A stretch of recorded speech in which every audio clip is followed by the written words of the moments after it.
Is marriage an archaic institution? Some contend that it gets in the way of personal happiness and fulfillment. In fact, marriage has been on the decline in the United States in recent decades. But are we actually happier and more fulfilled? Hi, I'm Richard Nelson with The Commonwealth Matters. Joining us to talk further about marriage and why it's good for us is Dr. Brad Wilcox, professor of sociology at the University of Virginia and director of the National Marriage Project.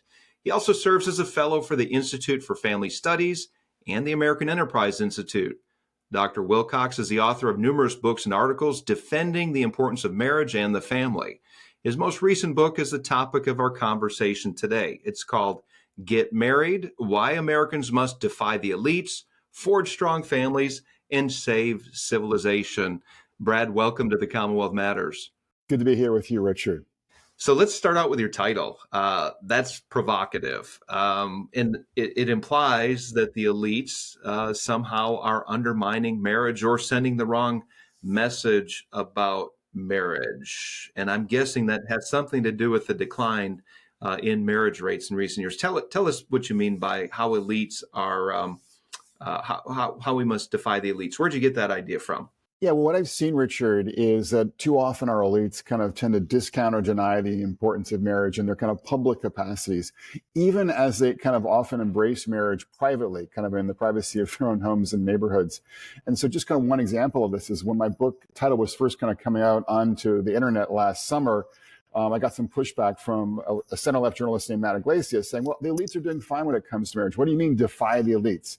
And the irony was that Matt Iglesias had a number of years ago as a journalist written an article headline, something like, "The decline of marriage is not a problem." So here you had a guy who had kind of publicly in his role as a journalist kind of minimized the importance of marriage, even though he himself, I think, is stably and happily married, father, by all accounts, things are going well in his own, private family. So it's just kind of an example of how our elites in their roles as journalists, professors, school superintendents, C-suite executives often will either do nothing for marriage and the family, or they'll kind of publicly say it's not important. Meanwhile, when you look at their own private lives, they're doing often something that's very different. So what I'm trying to argue in the book is that we should defy elite messages that are kind of not family friendly. And of course, the most recent example is the kind of promotion of polyamory. And kind of encourage our elites to basically preach in public what they practice often in private. Yeah. Our listeners, Brad, know that one of the core pillars of society that the Commonwealth Policy Center works for is strengthening marriage. When we first began in 2012, marriage was still defined for the purposes of state and federal law. Marriage was defined as being between one man and one woman. That all changed in 2015 when the U.S. Supreme Court essentially redefined marriage. I noticed, by the way, that, of course, we're in a very different culture now today because of the redefinition of marriage. But I noticed that I was looking at some of the reviews of your book, and you were criticized for not looking at same-sex marriage. And I don't want to go into that too much, but in that context of the redefinition of marriage, how do we carry on the conversation, or has it impacted your book and what you pursued in this book? Yeah, it hasn't been a big issue for my book. And as I kind of mentioned both in the book and as we've done some research on this topic for the Institute for Family Studies, what we find is that kind of despite the dramatic kind of cultural clash that we had, about a decade ago around same-sex marriage, I think maybe in some ways the surprising thing is that less than 1% of parents are same-sex, legally married couples. And so it's not been like a huge issue in terms of on the ground for kids and families. And so also as a scholar, kind of focusing on where married families are most likely to, in a sense, be at, I focus in my book on heterosexual married couples, in part because they're the easiest ones to study in a national survey like the ones that I've, conducted for the book. So they're just, when you look at kind of ordinary couples, families with kids across the country, what you see again is that more than 99% of them, I'm trying to think that, well, I look at the denominator there, but the vast majority of married parents with kids are heterosexual. And so that's why I focus, on them in the book. Very good. Brad, you say in your book that our civilization is in the midst of a shift away from marriage and all the fruits that follow from this most fundamental social institution: children, kin, financial stability, and innumerable opportunities to love and to be loved by another. Too many young men and women are closing their hearts to marriage and family life, or are unable to find a partner with whom to forge a family in the first place. So, first of all, let's start with this. Why this shift in thinking? In the last couple of decades, there's been a major shift away from the idea that marriage is a good thing, that it benefits people, that it is good for family formation and for society. Can we point to a particular time or a particular influence that has shifted our thinking? Well, the great writer Tom Wolfe had a phrase that he used to describe the 1970s. He said it was the me decade. And I kind of think signals for us how in the late 60s and the 1970s, there was a big shift from kind of what I would call family first thinking to kind of more me first thinking, where once you would prioritize your obligations to your spouse, towards your kids, towards your parents, and really in the late 60s and especially 1970s, it was kind of more like, what makes me feel happy? What do I desire? Not what are my kind of obligations, to family and kin and whatnot. And so that was, I think, a major part of this sort of shift towards what's called expressive individualism in the 1970s. It's kind of been with us since then. And then beyond that, we could see, obviously more secular society kicking in that moment. It's been with us since then. I think also kind of shifts in the economy that made it harder for a lot of younger guys who weren't college educated to be flourishing, and to be attractive as providers. And then I would also finally say just a lot of the public policies that came in the 1960s and 70s ended up penalizing marriage for first poor couples and then working class couples in ways that often make it more financially, in a sense, prudent for them to cohabit nowadays, rather than to put a ring on it. And so a lot of factors, but they've all kind of conspired to kind of weaken marriage in our culture and our country since the late 1960s, but especially among poor and working class couples. And that's something that people don't always recognize in how this is all played out. Brad, you're a sociologist. Your book is full of research and numbers. You reference studies, but you show in your book statistically that marriage is good for people as far as their emotional health, psychological well-being, physical health, relational, and financial, other categories as well.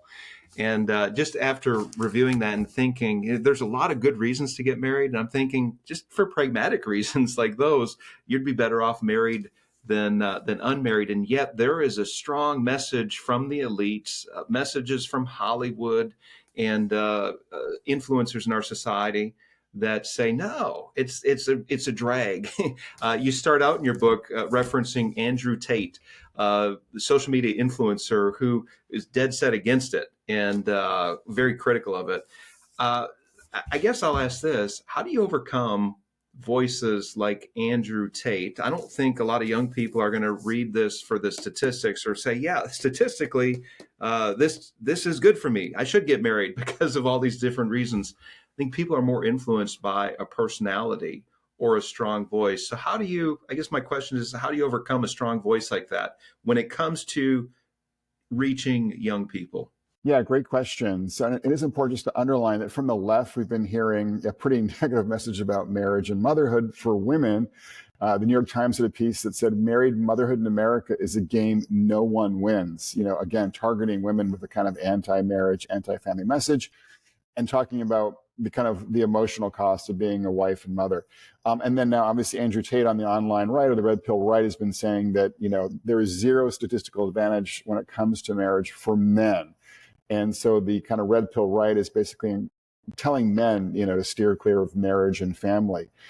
What I think we can do, that is both kind of your center and then also, me at the University of Virginia Institute of Family Studies, is to kind of, tell the truth, which is that for the average woman and the average man, much better off financially on average if they get and stay married. And also they're about twice as likely to be very happy with their lives compared to their single and childless peers. So the facts don't fit what this sort of left wing and now red pill right narrative is kind of telling us.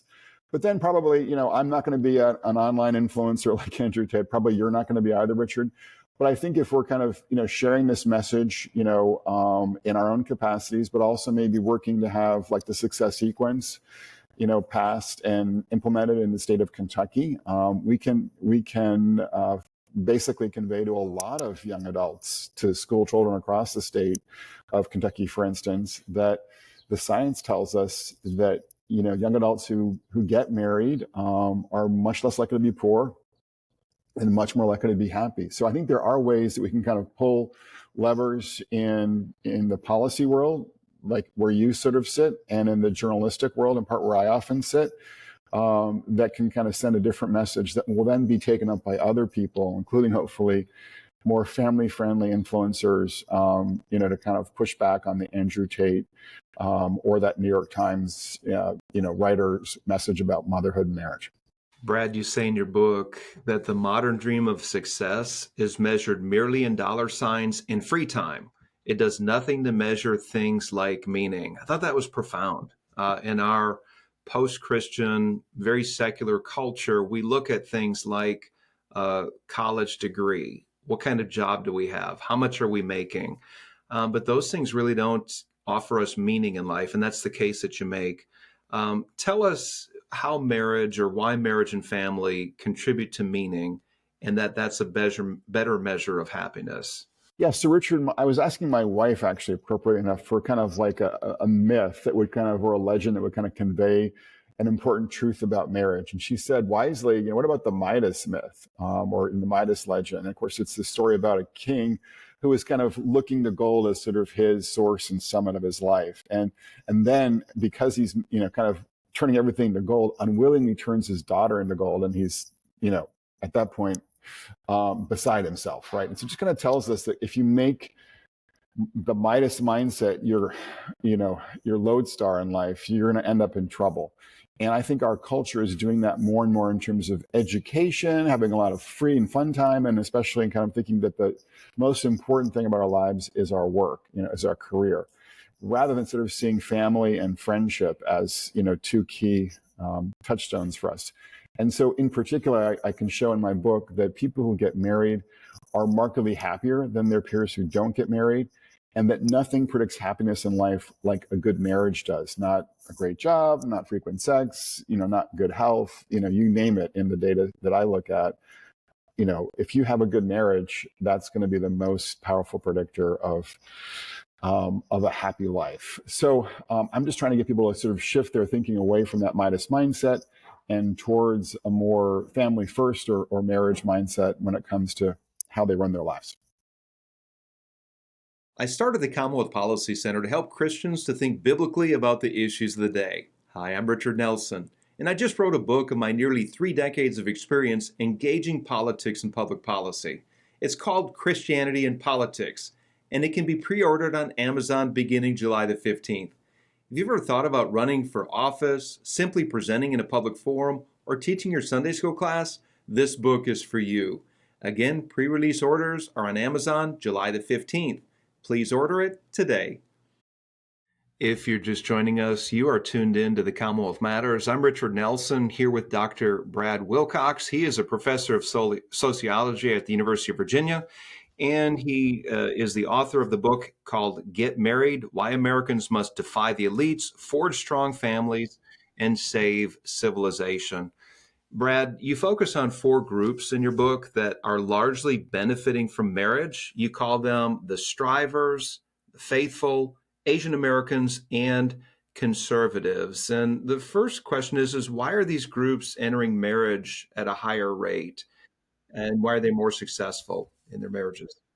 So there's kind of a cultural story here and a financial story here. It's about culture and class, basically.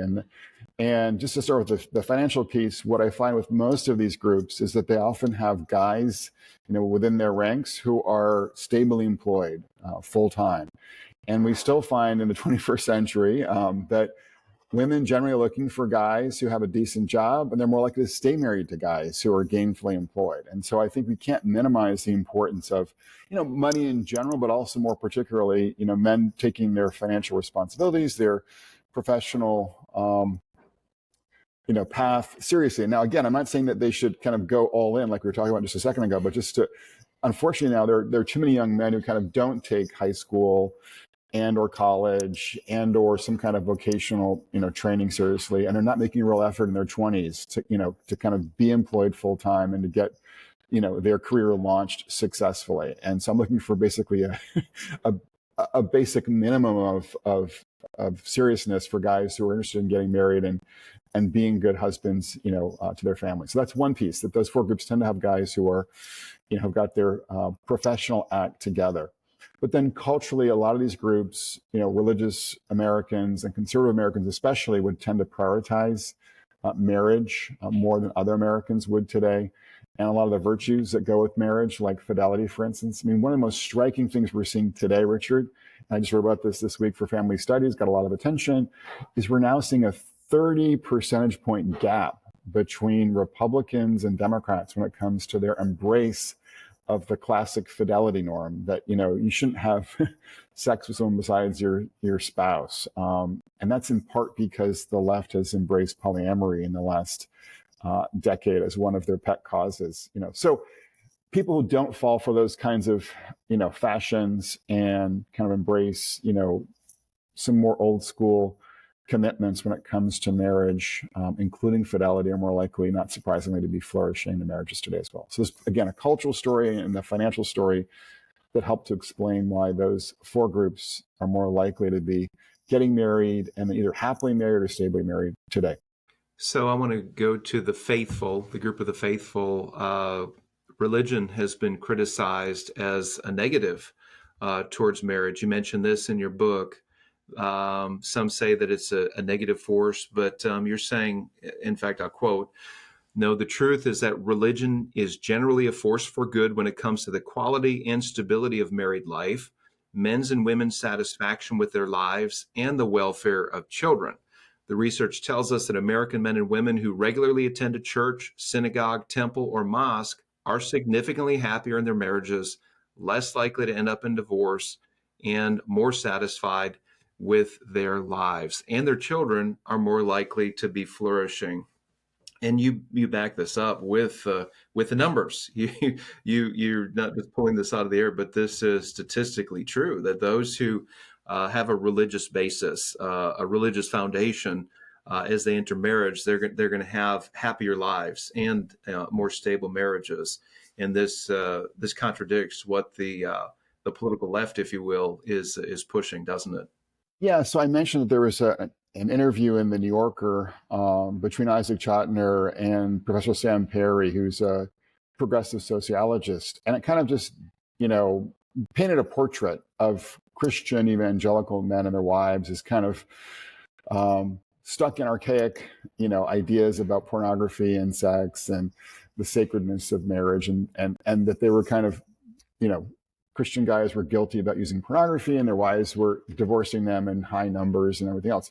Now, there certainly is an issue with pornography that Christian couples, I think are particularly likely to be concerned about. But what this particular article left you with the impression is that kind of faith was an obstacle, Richard, to good marriages. And what it completely passed over in kind of in a very clever way, because Professor Perry is a smart guy, is that on average, Christian couples are about 15 percentage points more likely to be very happy in their marriages. They're between 30 and 45% less likely to get divorced. They actually now have more sex than secular couples, and they're more sexually satisfied than secular couples. So all of these big, important, positive, points were completely ignored in this interview with the New Yorker. And so again, the public is getting this message that religion is an obstacle to good marriages, and yet the data tell us a very different story. And so my book kind of unpacks why it is that, on average, and I'm not saying, that religion's some kind of magic pill you take and everything's perfect, because, I'm a practicing Catholic, and, my wife and I have had our challenges over the last 28 years of marriage, but it does tend to strengthen and stabilize marriage and family life in ways that typically benefit religious couples. Brad, those points that you mentioned, those are pretty important points that were missed in the New Yorker article, very, very conveniently missed. Brad, I want to press into this a little bit more. Marriage is an idea from God. We read in the book of Genesis that God made them male and female, brought them together. In fact, in Genesis 2:18, he said it's not good for man to be alone. Of course, marriage is good for both male and female, but this is a religious idea. It's a divine institution, if you will. It's not something that government came up with, and there's something in our DNA that tells us about what marriage is, and our need. I mean, most of us are created to be in a marriage, or at least we have that impulse. It's in our DNA again. And yet there's strong pushback from various forces in our society, the elites that we talked about earlier. We also mentioned that the U.S. Supreme Court has redefined it. We're seeing it redefined in other countries as well. Do we have any statistics that show that the redefinition of marriage, and this is what I want to go into, whether it's same-sex marriage or polyamory, are there any numbers that indicate that they're really not as happy or not as stable as the heterosexual covenantal man-woman marriage? So we haven't really seen kind of, I think, definitive evidence on that score, Richard, in terms of the same-sex question that you're raising. I think the polyamory question's also kind of a very new issue. So as a social scientist, can't really kind of give you any definitive evidence on that. I think on the polyamory side, what I would say is that we do know that kids are more likely to be at risk when they're exposed to unrelated adults kind of coming through the household. And so one of my concerns about polyamory is the way in which it would kind of often, I think, introduce unrelated, especially adult males, who are more likely to be, we know from the research that I talk about in the book, to be unfortunately implicated in things like, the sexual and emotional and physical abuse of kids. So I think that's the concern for polyamory. And then the other point I think that's worth mentioning in connection with your question is and as I said, I'm a Catholic, but as a social scientist, what I think is striking is that we have, research from Joseph Heinrich at Harvard, who's an evolutionary anthropologist, and he talks about marriage as kind of the primeval institution we find in most civilizations. So even kind of beyond a religious perspective, I think it's worth noting that, you find marriage obviously in the West, you find marriage in China, you find marriage in Egypt, you find marriage in Nigeria. So it's just kind of important to note that I think the vast majority of civilizations kind of have found their way to this core institution because it tends to strengthen and stabilize family life. It tends to give direction to the sexual relationship between men and women, and then also tends to kind of push men in a more pro-social direction. So these are all some of the reasons why that we should be concerned about marriage's fortunes here in the United States. Yeah, very good. I want to go to a portion of your subtitle about saving civilization. So, Brad, you say in your book, marriage plays a central role in organizing family life, promoting human flourishing, and maintaining social order. Marriage binds men to their children, or binds children to their fathers, stabilizes romantic relationships of adults in the family and the lives of children, and bridges the gender divide between men and women. Do you have, can you point to anything, any research that says that when marriage doesn't form, society suffers overall? We know that individually, we see people not as fulfilled, if you will, as if they compared to those who are married. But do we see statistics or research that shows that society suffers overall when we have failure of marriage formation? Yeah, Richard, great question. So I'm actually sitting here, about 2 miles to the east of Thomas Jefferson's Monticello. And what, we see in his obviously famous phrase about life, liberty, and the pursuit of happiness is that's kind of a core American idea that's embodied in the Declaration. And today we're seeing more difficulty when it comes to life. There's deaths of despair have been increasing in recent years. When it comes to sort of the liberty idea, I think a lot of Americans are experiencing difficulty realizing the American dream and report that in polling. And then we're also seeing when it comes to the pursuit of happiness, a number of different surveys, Gallup, for instance, the General Social Survey, for instance, have seen marked declines in happiness being reported by Americans across the country. And we've got research on all three of those outcomes, kind of tying those trends nationally back to marriage trends. And so just for instance, to kind of give you a sense of this, a recent study from the University of Chicago telling us that kind of the strongest predictor of the decline in happiness using the General Social Survey was the fact that fewer Americans were married.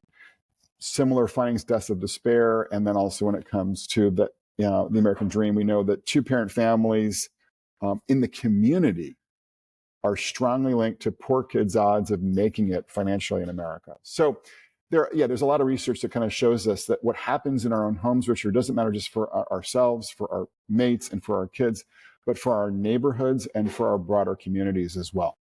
Very good, Brad. We have just a couple minutes here.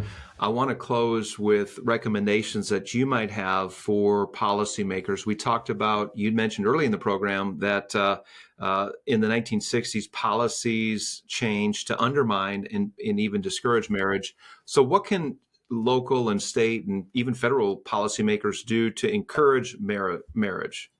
Sure. So at the federal level, I think we've got to eliminate marriage penalties that make programs like Medicaid, for instance, penalize working class now married couples with young kids. I've talked to a lot of people here in Virginia where they don't have access to private health insurance, moms on Medicaid, they're cohabiting, not getting married in part because of this Medicaid penalty. So there may be flexibility in the way in which Kentucky does things to address this, or to use TANF money to kind of give working class married parents some kind of break. And that could be something you could explore with your legislature, for instance.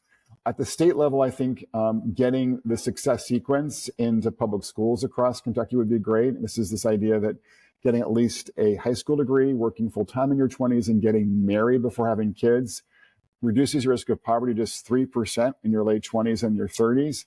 And I think a number of states are going to be considering measures in the coming year in 2025 to get the success sequence kind of inserted into either some kind of financial literacy across their states or into relationship education across their states. We're also seeing fatherhood campaigns, I think, emerging just to your north towards your south in Tennessee and also in Florida. And I think there's also going to be some push for marriage campaigns where there'd be just, some PSAs kind of geared towards young adults, especially, and maybe married, adult as well, giving them the facts about marriage in ways that are engaging and counter some of these messages we get from people like Andrew Tate. And then I think the final thing I would mention for your audience is there's a growing recognition that our boys and young men are floundering in schools and other contexts, and we just need to rethink how we do education. More single-sex education, more male teachers, more recess, curriculum that's more boy-friendly, as a way of kind of lifting the fortunes of boys in states across the U.S., and then also doing more with vocational education in our states across the U.S. To kind of make them flourish as young men and also become more marriageable down the road as well. So these are the kinds of things that I've been writing about in my book, and we're also doing some reports targeting states, including, I think, Texas and Ohio in the coming year, that are kind of giving states some ideas about how they can advance the ball on the family front. Very good. Brad, we might need to have you come and speak in front of our Kentucky State Legislature to talk about some of the things that can be done to shore up marriage here in the Commonwealth. Hey, man, it's been great to have you on the program. Appreciate your good work. Again, Brad Wilcox's book, Get Married, Why Americans Must Defy the Elites, Forge Strong Families, and Save Civilization. Great read. Strongly recommend it. Brad, thank you again for joining us. Appreciate it, Richard. Thanks for having me on. And thank you all for tuning into the Commonwealth Matters. And if you could, go to your favorite podcast platform and rate us, and then tell your friends about us. Until next time, may God bless you.